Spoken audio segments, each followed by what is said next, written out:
Buenos días, nosotros somos el equipo 4 y les vamos a platicar sobre las presentaciones gráficas. Bueno, ¿qué es una representación gráfica? ¿Es un gráfico o representación gráfica? Es un tipo de representación de datos generalmente numéricos mediante recursos gráficos, líneas, vectores, superficies o símbolos para que se manifieste visualmente relación matemática o correlación estadística que guardan entre sí. ¿Qué es un histograma? Un histograma es una representación gráfica de una variable en forma de barras. Se utilizan para variables continuas o para variables discretas, con un gran número de datos y que se han agrupado en clases. La superficie de cada barra es proporcionada a la frecuencia de los valores representados. Se utiliza cuando se estudia una variable continua como franjas de edades o altura de muestra y por comodidad sus valores se agrupan en clases, es decir, valores continuos. Tipo de histogramas. Se presentan los intervalos de clase en el eje de abscisas, eje horizontal, y las frecuencias absolutas o relativas en el de ordenadas, eje vertical. Por ejemplo, aquí de 0 a 60 son las abscisas del eje horizontal y las frecuencias absolutas o relativas que son la de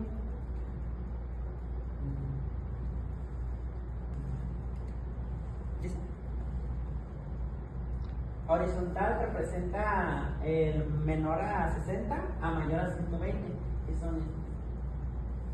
Y a veces es más útil representar las frecuencias acumuladas.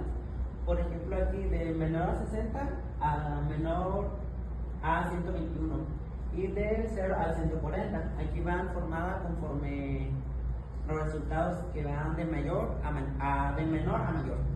Bueno, o representar simultáneamente los histogramas de una variable en dos situaciones distintas.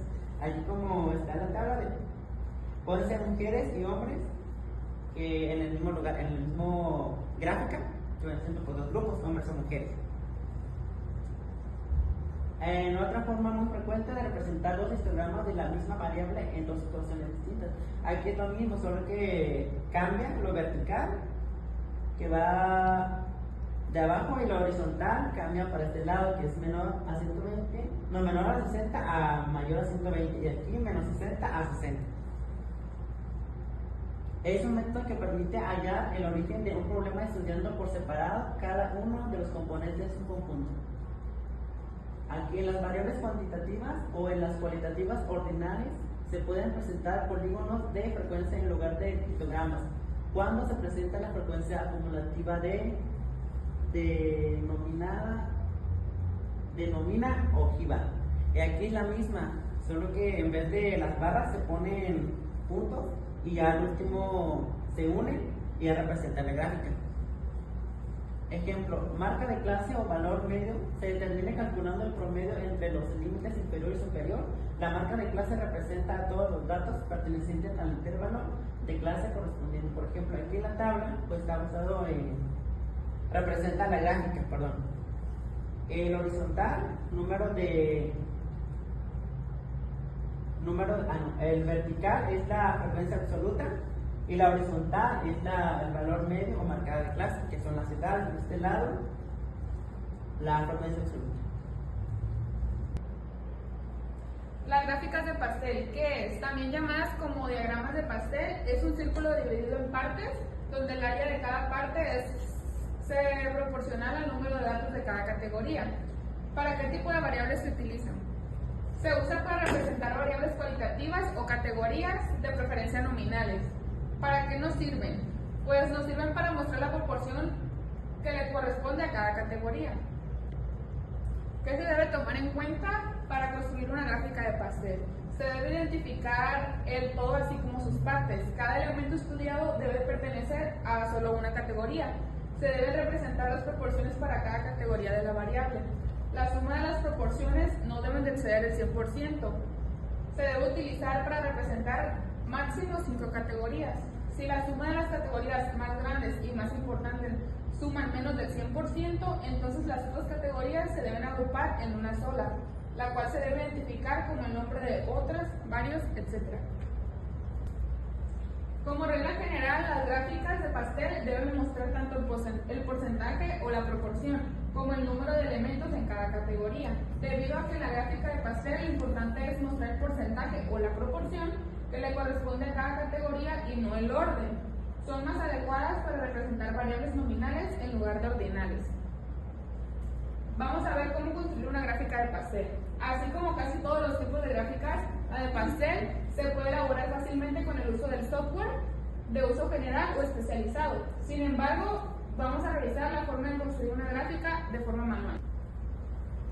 Un ejemplo, supongamos que se desea representar con una gráfica de pastel los datos que se muestran en la siguiente tabla, que son estos, que se refieren a las preferencias del buscador en internet que se usan de un grupo de estudiantes. A la tabla se le deberá de añadir a la columna correspondiente a la frecuencia relativa, es decir, la proporción de estudiantes que corresponde a cada categoría, y aquí está la proporción de estudiantes que corresponde a cada categoría. Se añade la columna de porcentaje simplemente multiplicando las frecuencias relativas o proporciones por 100. Que vamos a multiplicar la frecuencia relativa por el 100% y nos va a dar el porcentaje. A fin de determinar cuántos grados le corresponden a cada categoría, multiplicamos la frecuencia relativa por 360, ya que un círculo pues tiene 360 grados. A fin de determinar cuántos grados le corresponde a cada categoría, pues vamos a multiplicar los 360 grados. Vamos a multiplicar la frecuencia relativa por 360 y nos va a dar los grados. Se sabe que los lectores normalmente empiezan a leer la gráfica iniciando en la posición de las 12 horas y siguiendo el sentido de las manecillas del reloj.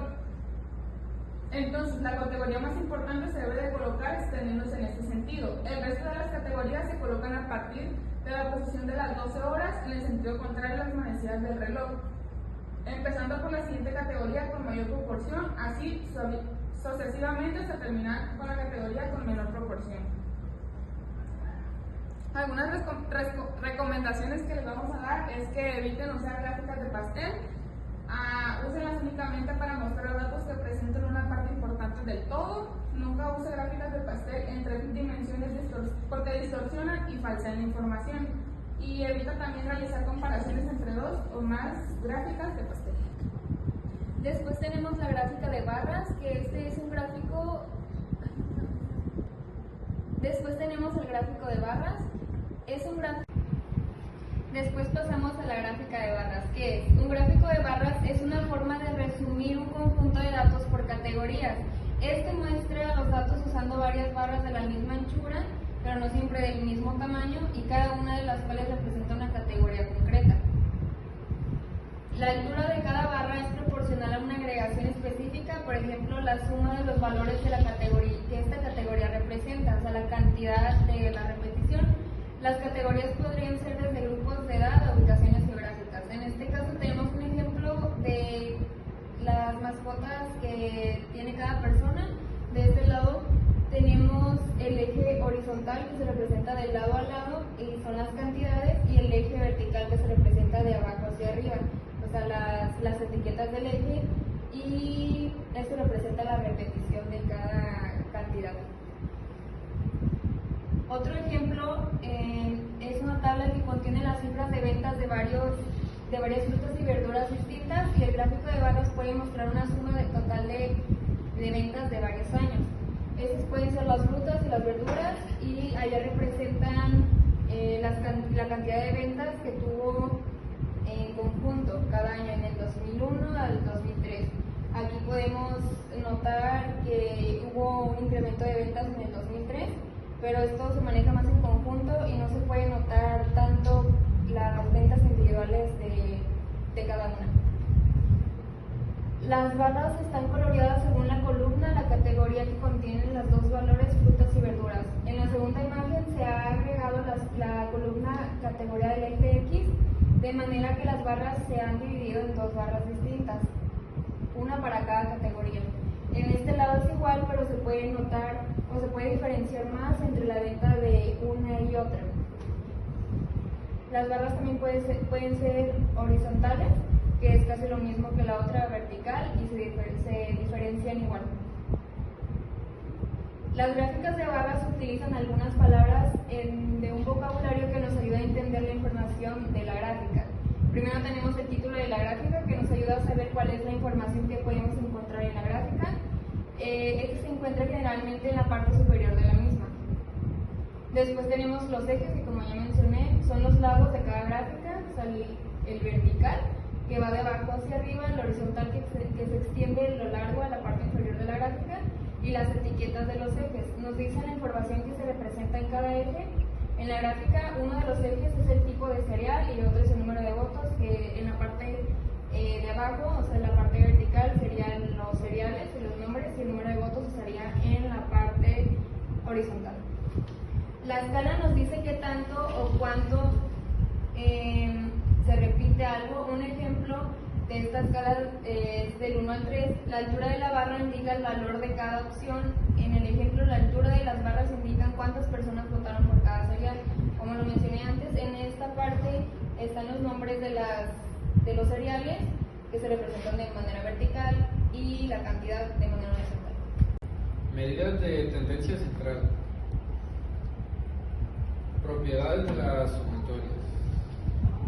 Es un símbolo que se usa para escribir de manera abreviada la suma de los términos de una sucesión.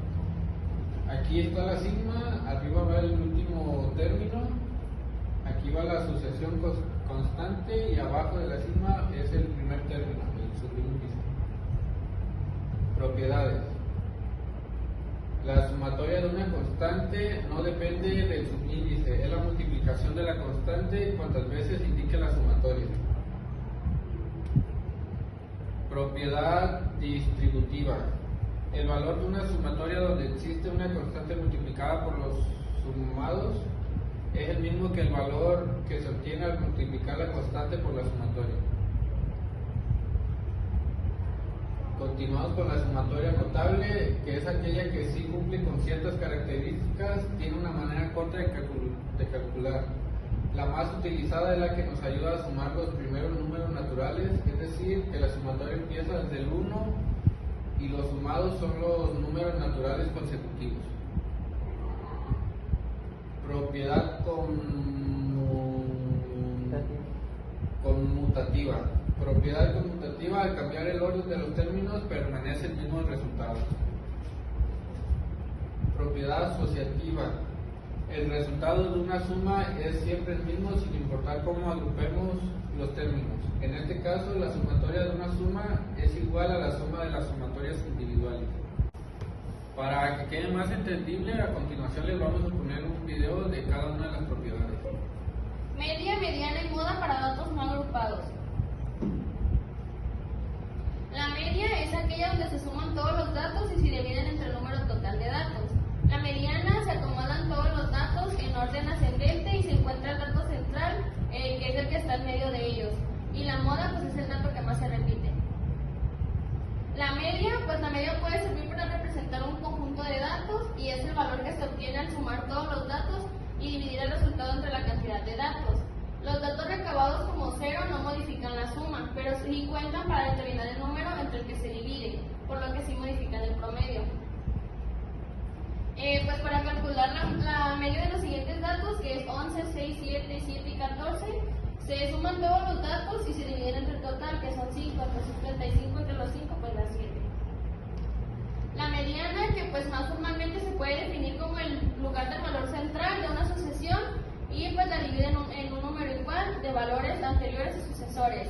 Si el número de datos es no, pues la media corresponderá a un único valor, pero si es par, corresponderá al promedio entre los dos valores centrales.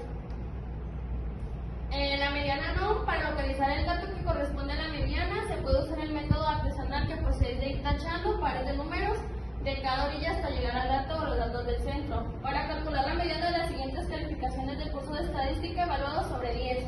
Se va a poner de menor a mayor, entonces se va tachando de que 4 y 10, 6 y 10, 6 y 9, 7 y 9, entonces el valor que queda pues es el 8. La mediana par, pues la mediana de un conjunto de números pares es el promedio de los dos números que se encuentran en el centro de la lista de datos ordenadas de menor a mayor. Calcular la mediana de los siguientes datos, que es 3, 6, 7, 9, 4 y 4, pues primero vamos a ordenar de menor a mayor. Ya está ordenado y la cantidad de datos es 6, es decir, un número par, así que vamos a ubicar los valores centrales. Ya que fueron tachando, pues quedó 4 y 6, entonces la moda sería la mediana entre 4 y 6. Se pone el 4 y el 6, se suman y son 10, que se dividen entre 2 porque son números y entonces así. La moda pues es el dato o valor o número que se representa con mayor frecuencia en una distribución o en un conjunto de números. También se clasifica en carece de moda, unimodal, binimodal y multimodal. Para datos desagrupados, el unimodal es cuando solo un dato se repite varias veces. Ejemplo, pues está 5, 12 y varios números, y el que más se repite pues es el 10. Y el bimodal es cuando dos números se repiten varias veces. Aquí es un ejemplo, y pues los números que más se repiten son 530 y 535. Y ya sería todo. El día de hoy veremos las propiedades que tiene la operación básica de la suma. Bueno, comenzando con la conmutativa. Conmutativa significa que podemos reescribir una operación de dos formas diferentes y no va a cambiar el resultado. Veámoslo. X más Y es igual a Y más X. Un ejemplo para que nos quede más claro: 7 más 5 es igual a 5 más 7. Resolvemos. 7 más 5 es 12. Y 5 más 7 es 2. Entonces se cumple la igualdad y la propiedad es válida. Bueno, ahora la asociativa. Asociativa significa que podemos agrupar términos y después sumarle otro término. Veamos aquí. X más Y después le sumamos un Z. Y después X más y le sumamos un conjunto de elementos que es Y más Z. Veamos un ejemplo. Abro paréntesis, 2 más 3, cierro paréntesis, más 5 es igual a 2 más, abro paréntesis, 3 más 5, cierro paréntesis. Entonces, como ya sabemos en nuestros videos anteriores, jerarquía de operaciones. Siempre, paréntesis va primero de izquierda a derecha. Entonces resolvemos paréntesis, 2 más 3 es 5, y después reescribimos el más 5, después 2 más, resolvemos paréntesis, 3 más 5 es 8, y reescribimos. Bueno, resolvemos. 5 más 5 es 10 y 2 más 8 es 10. El resultado es correcto y nuestra propiedad es válida. Bueno, ahora tenemos el elemento neutro. Esto significa que hay un elemento que al sumarle te va a dar el mismo elemento. Veamos, tenemos una variable x y le vamos a sumar un elemento. Este elemento es el 0 y nos va a devolver el mismo elemento, y entonces nos va a devolver la x. Veamos un ejemplo. 6 más 0 es igual a 6. El siguiente, elemento inverso. Esto significa que existe un elemento tal que al sumarlo nos va a dar un 0. Por ejemplo, hay una variable x y existe un elemento inverso que al sumarlo, aquí se está sumando, nos va a dar un 0. Bueno, veamos un ejemplo y es 25 más, el elemento que estamos sumando es el menos 25. Resolvemos paréntesis, aquí es como si estuviéramos un menos 25, esto es igual a un menos 1 por 25. Resolvemos esta operación porque es jerarquía de operaciones y obtenemos un menos 25. Entonces 25 menos 25 es 0. Entonces se cumple esta propiedad. Después hablaremos de una propiedad que tiene en común la suma y el producto, pero lo veremos más adelante.